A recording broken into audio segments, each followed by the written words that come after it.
வேண்டி இஸ்லாத்தை பற்றியும் முஸ்லிம்களை பற்றியும் ஒரு சின்ன குறிப்பு சொல்ல வேண்டும் என்றே நான் நினைத்திருக்கிறேன். அதாவது சில காலங்களாக சில நாட்களாக பார்த்தோம்னு சொன்னா முஸ்லிம்கள்ல இருக்கக்கூடியவர்களுடைய சைத்தானிய சேட்டுகள் அதிகமாக இருப்பதை நீங்கள் பார்க்கலாம். அண்மையில கூட இந்த கேரளா பஸ்ல ஒரு பெண்மணி அது தனக்கு அநீதி நடந்துச்சோ நடக்கலையோங்கிறத விட அந்த பெண்மணியுடைய மொத்த செயல்பாடுகள் எப்படி இருக்கும்னு சொன்னா அந்த ரீல்ஸ் போடுறதும் கூத்து கும்மானம். அதே மாதிரி இந்தியாவிலேயே இன்னொரு பெண் அதிகமாக அந்த ரீல்ஸ் போடுறது பல ஆண்களுடன் போட்டோஸ் எடுத்து போட்ட வீடியோக்களை எல்லாம் பார்க்கிறோம். அதே மாதிரி இப்போ சபீனா யூசுப்னு சொல்லி ஸ்ரீலங்காவில் இருக்கக்கூடிய இவங்க விஸ்வல்டுக்கு போறது, அதாவது இஸ்லாம் மறைக்க சொன்ன ஆடை அணிகலங்களை எல்லாம் மகுத்து போட்டு தான் ஒரு அழகு என்று வெளியில காட்டுறது. அந்நிய ஆண்களுக்கு முன்னாடி காட்டக்கூடாதுன்னு சொன்ன இஸ்லாத்துக்கு முன்னாடி நான் அந்நிய ஆண்களுக்கு முன்னாடி காட்டுதான் விஸ்வல்டுக்கு போறேன் என்று சொல்லி போகிற நிலை இருக்குது பார்க்கிறோம். இதுக்கு என்ன காரணம்னா அடிப்படையில் இஸ்லாமிய அரபு பேர்களை வைத்துக் கொண்டும் அல்லது அந்த ஆடை முறைகளில் இஸ்லாம் சொன்ன முறைப்படியில் சிலதை பேணி அடையாளப்படுத்துறாங்க. ஒரு முஸ்லீம் தான் அடையாளப்படுத்துற மாதிரியும் எங்களுக்கு ஒரு சுதந்திரம் வேணும் அப்படிங்கிற மாதிரியும் இன்றைக்கு இந்த சில போக்கள் பற்றி பார்க்கிறோம்.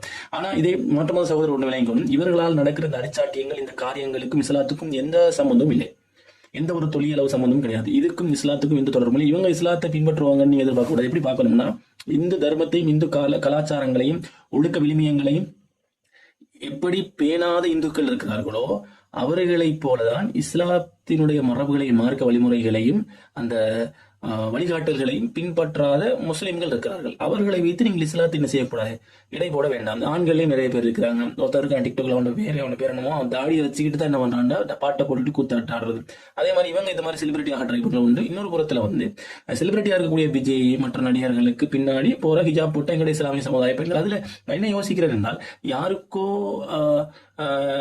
யாரையோட நடித்து யாரோ ஃபேமஸ் ஆகி யாரோ சமுதாயத்துல பெரிய நிலையில இருக்கிறாங்க, இவளுக்கு ஃபேன்ஸ்ன்னு சொல்லிட்டு நம்ம போறது நம்மளோட தம்பிமாரு அண்ணன்மாரு அதை நோக்கி பயணிப்பதை பார்க்கிறோம். முஸ்லீம்களை தான் சொல்லணும், மாற்று மத சகோதரர் சொல்லல. அதே நேரத்தில் அண்மையில ஒரு கிளிநொச்சியில் ஒரு பாட்டு கச்சேரி நடைபெற்றது. அதுல எத்தனையோ இந்து சகோதரர்கள் இது இந்தியாவில் வச்சுக்க இந்தியாவில் அப்படி கிடையாது என்று சொல்லி ஒரு வகையான கமெண்ட் பண்ணியிருந்தாங்க. தமிழர்கள்ல இருக்கக்கூடிய இந்துக்களே அதிகமாக அந்த சினிமா துறையை எதிர்க்கக்கூடிய காட்சிகளை எல்லாம் பார்க்க முடிஞ்சது. அதனால எந்த பிரயோஜனம் இல்லை, சமுதாயத்துக்கு கேடுதான் அப்படிங்கிறது காணக்கூடியதாக இருந்துச்சு. ஆனா இஸ்லாமிய சமுதாயம் இதை நோக்கி போறதை பார்க்கிறோம். உங்களுக்கு எடுத்துக்காட்டாக சொல்வதா இருந்தா இஸ்லாத்தை புரிந்து கொள்வதற்கு சொல்வதா இருந்தா மும்தாஜ் என்கிற நடிகை முஸ்லீமா இருந்தவதான்.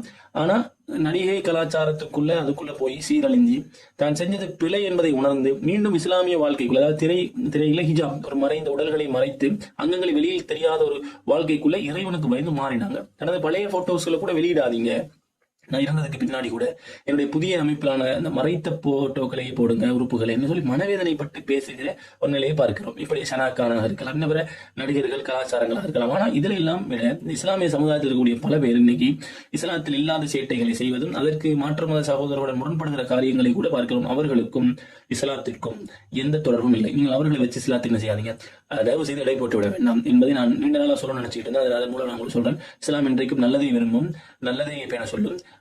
நம்முடைய கலாச்சாரங்கள், நம்முடைய கட்டுப்பாடுகள், நம்முடைய செயல்பாடுகள்னால பிறர்கள் பாதிக்காத அளவுக்கு தான் இஸ்லாம் நடந்து கொள்ள சொல்கிறது. பாதையிலே கிடக்கிற ஒரு முல்லை அகற்றினால் கூட மக்கள் இடையூறு தரக்கூடிய ஒரு முல்லை அகற்றுவது என்பது கூட கடைசி கட்ட ஒரு நம்பிக்கை சார்ந்த விஷயம்.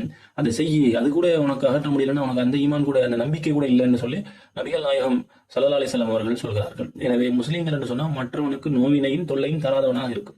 அவனுடைய பாடு அவனுடைய செயல்பாடு என்று இருக்கும். இன்னைக்கு பொருளாதாரத்துக்கும் மோகங்களுக்கு ஆசைப்பட்டு இன்னைக்கு இந்த டிக்டாக் வச்சிருக்கணும் அது இதெல்லாம் பார்த்தீங்கன்னு சொன்னா கூத்துக்குமானம் பாட்டுக்கு பின்னாடி சீரழிஞ்சு போயிருக்கிறாங்க. இவர்கள் மரணத்துக்கு பின்னுள்ள வாழ்க்கை மீண்டும் ஒரு முறை ஞாபகப்படுத்தி ஒரு உண்மையான இஸ்லாமிய மார்க்கத்தை பின்பற்ற வேண்டும், மற்ற மதங்கள் உள்ளவர்கள் மற்றவர்களுக்கும் எந்த கெடுதியும் இல்லாமல் அவர்கள் வாழ வேண்டும் என்கிற இந்த வீடியோவில் நான் தெரிவிச்சுக்கிறேன். நன்றி.